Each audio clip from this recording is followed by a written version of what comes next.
Bom dia, meus amados irmãos, que a paz e a graça do Senhor esteja com todos nós. Amém? Nesse dia de hoje, o estudo de hoje, a pergunta de Isaac: onde está o cordeiro? Em cima dessa pergunta de Isaac, nós temos muitas coisas para aprender ainda. Onde está o cordeiro? Então vamos aprender isso de acordo com a Bíblia, tá certo? Vamos orar, agradecer ao Senhor por mais um dia de vida e por tudo que Ele tem nos oferecido e continua fazendo por nós. Amém? Vamos orar pelo dia e pelo maná, o pão de cada dia que Ele nos dá no dia de hoje. Senhor nosso Deus, muito obrigado por mais um dia de vida, pelo pão de cada dia que o Senhor derrama sobre as nossas casas. Fortalece o coração dos meus irmãos, as minhas irmãs, aonde estiver. Proteja todos eles contra todo mal, afasta o inimigo do coração deles e do meu também, de todas nossas famílias. Bendito seja a tua graça e a tua misericórdia para conosco. Obrigado, Senhor meu Deus, por o Senhor ir para nos preparar um caminho e deixar o Espírito Santo aqui para nos guiar a toda a verdade. Bendito seja o Espírito Santo que nos informa, nos ensina os teus caminhos. Graças te damos, Senhor. Em nome de Jesus Cristo, amém. Queridos, a pergunta de Isaac: onde está o cordeiro? Quando Isaac estava sendo levado para o sacrifício com seu pai Abraão, ele viu ali a lenha, ele viu o cutelo, ele viu todos os utensílios que tinham que fazer a morte do cordeiro, né, e queimar ele, né, como era predito, né? E ali ele pergunta para o seu pai: pai, estou vendo tudo, mas não estou vendo o cordeiro. Onde está o cordeiro? Que pergunta difícil de responder, né? Sendo que seu próprio pai tem que fazer o sacrifício. É difícil, meu irmão. Falar a história de Abraão e Isaac é a coisa mais simples que você tem para contar para as pessoas. Agora, viver o que Isaac viveu e viver o que Abraão viveu, meu irmão, não é fácil. Não é fácil. Só muita fé mesmo. E por isso que ele é chamado o pai da fé. Vamos entender. Como já falei, esta foi uma pergunta muito difícil para Abraão responder, né? A primeira menção bíblica de um cordeiro ocorre exatamente na história de Abraão e Isaac. A primeira menção bíblica aqui, a primeira palavra cordeiro, ocorre aí, né? Nessa história de Abraão e Isaac. Indo lá para o Monte Moriá, em Gênesis capítulo 22. O cordeiro é um dos símbolos mais frequentes do Apocalipse, sabia? A palavra cordeiro, Jesus, é um dos símbolos mais ocorrentes. 27 vezes fala no Apocalipse, onde Jesus é chamado cordeiro. Em uma das cenas mais poderosas do Apocalipse, João visita a sala do trono de Deus. Lá nos capítulo 4 e capítulo 5, tá? Do Apocalipse. Ali o cordeiro desempenha um papel central. O cordeiro, tá? A sala do trono não é outra a não ser o Santíssimo do Santuário Celestial. Não tem outro. É o Santíssimo ali do Santuário Celestial, a sala do trono, onde Jesus está neste momento, tá? Ali, no capítulo 4, capítulo 5 do Apocalipse, que João vê Deus sentado sobre um trono, e mais 24 tronos cercando o trono de Deus, mais 24 tronos cercando o trono de Deus, sentados sobre eles 24 anciões, como a Bíblia fala, em volta do trono de Deus, 24 tronos e 24 anciões. Queridos, é ali que em Apocalipse capítulo 5, versículo 7, diz que Jesus Cristo entrou no Santíssimo. Pegou da mão do Pai o livro selado com 7 selos. É ali que mostra, tá? E é ali que ele abre os selos por selo. Ele abre selo por selo. São 7 fases, tá? Realizando assim o juízo celestial. 7 fases do juízo celestial. Que é realizado, aqui como eu falei, em 7 fases. E já no capítulo 5 aqui, de Apocalipse, o Cordeiro aparece 4 vezes. Tá? A história de Isaac mostra que o Cordeiro simbolizava Jesus Cristo, o Cordeiro de Deus, que tira o pecado do mundo. Como essa história se relaciona com o que João viu em Apocalipse capítulo 5? Vamos ler, tá? Do verso 1 até o verso 10. Apocalipse capítulo 5. Vamos aqui. O negócio é na Bíblia, viu, queridos? O negócio é melhor na Bíblia, né? Não é? É na Bíblia, né? Vamos ver aqui, né? Está escrito assim, ó. Apocalipse 5, verso 1 a 10. Vamos ler aqui rápido, tá bom? Mas dá para entender. Depois dessas coisas, olhei e eis que não somente uma porta aberta no céu. Isso é João vendo. Como também a primeira voz que ouvi como de trombeta ao falar comigo, dizendo, sobe para aqui e te mostrarei o que deve acontecer depois destas coisas. Tá? Apocalipse 5, desculpa. Perdão, estou lendo aqui Apocalipse capítulo... Perdão. Tá? Capítulo 5 de Apocalipse. Tenho certeza que as pessoas que estão acompanhando aí falaram, o João acho que está lendo o capítulo errado. Né? Nada na palavra de Deus está errado, mas a gente às vezes se engana. Né?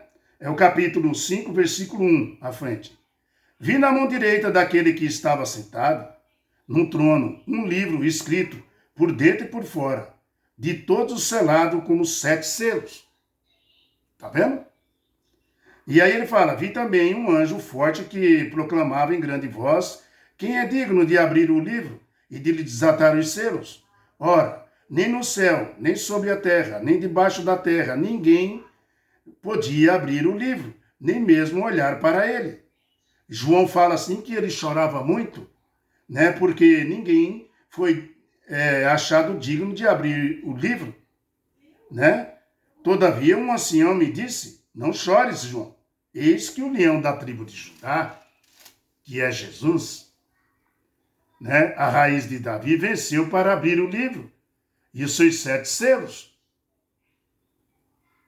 Então vi no meio do trono e dos 4 seres viventes, entre o ancião de pé, um cordeiro, como tendo sido morto. Está falando de Jesus, né? E ele tinha 7 chifres, bem como 7 olhos, que não são os 7 que são os 7 Espíritos de Deus enviados para toda a terra. Vi, pois, e tomou o livro da mão direita daquele que estava sentado no trono. Ele pegou o livro da mão do Pai, que estava ali sentado, com o livro na mão. Tá? E quando tomou o livro, os 4 seres viventes e os 24 anciões prostraram-se diante do Cordeiro, tendo cada um deles uma harpa e taças de ouro cheia de incensos, que são as orações dos santos, e entoavam um novo cântico, dizendo, digno é de tomar o livro e de abrir os selos, porque foste morto e com teu sangue compraste para Deus os que procedem de toda tribo, língua, povo e nação. E para o nosso Deus, né, os constituísses reinos e sacerdotes reinarão sobre a terra. Olha só, veja que é o Cordeiro que foi morto, Jesus, que pega o livro. da mão do Pai para abrir o livro. Queridos, né? Olha com atenção a esse verso 7, tá? Que está a cena de Jesus Cristo, né? Entrando no Santíssimo para tomar da mão do Pai o livro selado com 7 selos. Observa bem esse verso, capítulo 7. Você pode entender esse verso também quando você vai lá para o livro de Daniel, capítulo 7, versículo 13, que vai falar a mesma coisa. Daniel, você pode vir aqui no livro de Daniel. Estou chegando aqui em Daniel, né? Já cheguei aqui em Daniel. Daniel, capítulo 7, versículo 13, está escrito assim, ó. Eu estava olhando nas minhas visões, Daniel está falando, da noite, e eis que vinha com uma nuvem do céu, um como filho do homem, né? E dirigiu os anciões de dias e fizeram chegar até ele, e foi-lhe dado domínio e glória e reino para que os povos, nações, homens de todas as línguas o servissem, e seu domínio é um domínio eterno, que não passará, e o seu reino jamais será destruído. Jamais. Tá? Que mostra o Filho do Homem vindo como anciões de dias. Quem é o anciões de dias? Deus Pai. Né?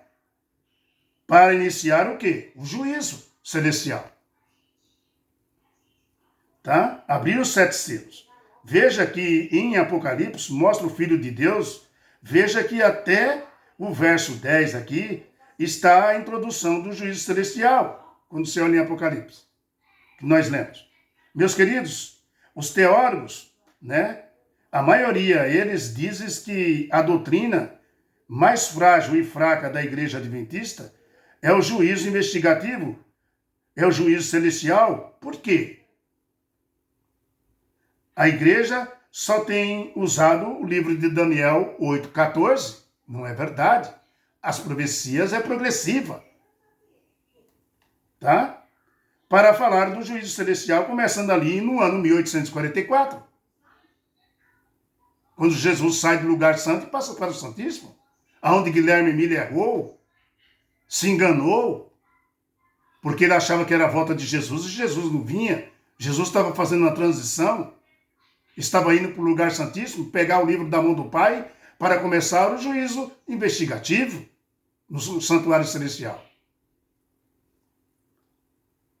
Porém, quando nós aceitamos a revelação bíblica que Deus fez em Apocalipse, mostrando que o juízo celestial não está fundamentado somente em Daniel 8,14, tá? Ele está também em Apocalipse capítulo 4, capítulo 5, capítulo 6, capítulo 7, capítulo 8. Está fundamentado também aí o juízo. Esses 5 capítulos estão falando do juízo celestial, queridos. Você lembra? O juízo mencionado em Daniel 8,14, até 2.300 tardes de manhã que Daniel fala, né? E o santuário seria purificado, é uma alusão ao juízo celestial, que começou ali no ano 1844. Tá? E é explicado no Apocalipse. Tá? Deus usa 5 capítulos para explicar o juízo celestial, que em 7 fases, sendo que o último selo, né, é o fechamento da porta da graça.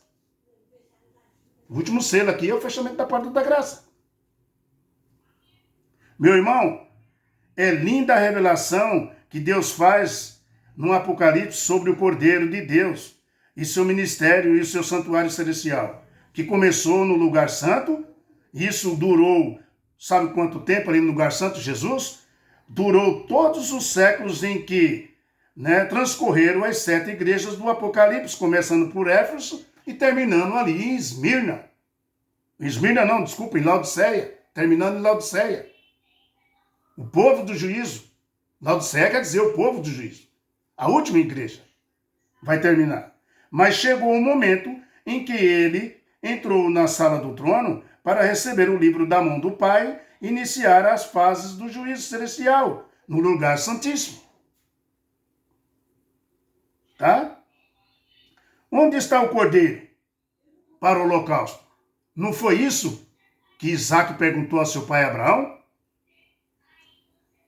papai, onde está o cordeiro? Nós sabemos que agora ele está no lugar santíssimo. Já começou o juízo no santuário celestial dos mortos, os que já morreram. Onde está o cordeiro, né? Gênesis capítulo 22, versículo 7 aí, né? O restante da Bíblia responde essa pergunta em muitos detalhes, tá? Os outros 38 livros do Antigo Testamento, tá? Aqui do Antigo Testamento, conduz o leitor para um caminho em que a pergunta de Isaac, respondida com detalhes, de novo, né? Numa projeção progressiva, para frente. E respondida agora, né? No Novo Testamento. De Apocalipse capítulo, que nem nós falamos aqui, ó.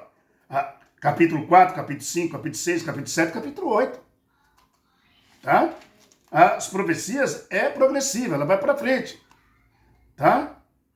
Essa pergunta de Isaac, do Novo, né, ali do Velho Testamento, no Novo Testamento é respondida quando Jesus aparece, sabe como? Essa pergunta aqui de Isaac que ele fez lá no Velho Testamento, onde está o Cordeiro? Essa pergunta é respondida no Novo Testamento. Como? Quando Jesus aparece em carne e osso, meu irmão. Faz um ministério dele entre seu povo e entrega sua vida em sacrifício na cruz. Foi respondido. O que Isaac perguntou ao seu pai, lá no Velho Testamento, onde está o Cordeiro, está respondido no Novo. Quando Jesus se entrega para salvar nossos pecados na cruz do Calvário. Então você consegue entender a expressão falada de João em Apocalipse capítulo 13, versículo 8 agora? Em Apocalipse 13, versículo 8, você consegue entender? Vamos voltar aqui. Ó. Apocalipse 13, versículo 8. E adorarão todos que habitam sobre a terra, aqueles cujos nomes não foram escritos no livro da vida do Cordeiro, que foi morto desde a fundação do mundo. Olha, Jesus já estava programado para morrer antes de Adão e Eva existir. Deus conhece o fim antes do princípio. Deus sabia que tudo que ia acontecer. E Jesus se prontificou, ele se entregou, ele falou, eu vou. Para pagar os nossos pecados, queridos. Para cumprir o que Isaac perguntou ao seu pai. Onde está o cordeiro para ser sacrificado? E ali Deus proviu um cordeiro amarrado ali, né, enganchado numa árvore, e Abraão pega aquele cordeiro e sacrifica no lugar, porque Abraão disse, meu filho, Deus proverá. E Deus proviu, botou um cordeirinho ali perto dele, e ele sacrificou e não fez isso com seu filho, e a pergunta que Abraão, a resposta que Abraão deu a seus servos que estavam lá embaixo, no Monte Moriá, esperando ele, falou, Deus proverá, e logo, logo nós voltaremos, falou no plural. A fé de Abraão era tão grande que ele falou assim, Deus vai prover alguma coisa e eu não vou matar meu filhinho. Mas eu tenho que ir. Porque se Deus não prover, eu tenho que fazer o que Deus mandou. Uma fé inabalável. Queridos, Cordeiro morto, desde a fundação do mundo. Uma profecia que se cumpriu. Tá? A salvação é somente pela graça, que chegou até você e até a mim, pelo sangue de Jesus Cristo. Aleluia, bendito seja nosso Deus. Que pergunta difícil, né, meu irmão? Para um pai responder para um filho que ele mesmo ia sacrificar seu filho para provar que amava a Deus. A pergunta de Isaac, onde está o cordeiro? Sabe onde ele está agora?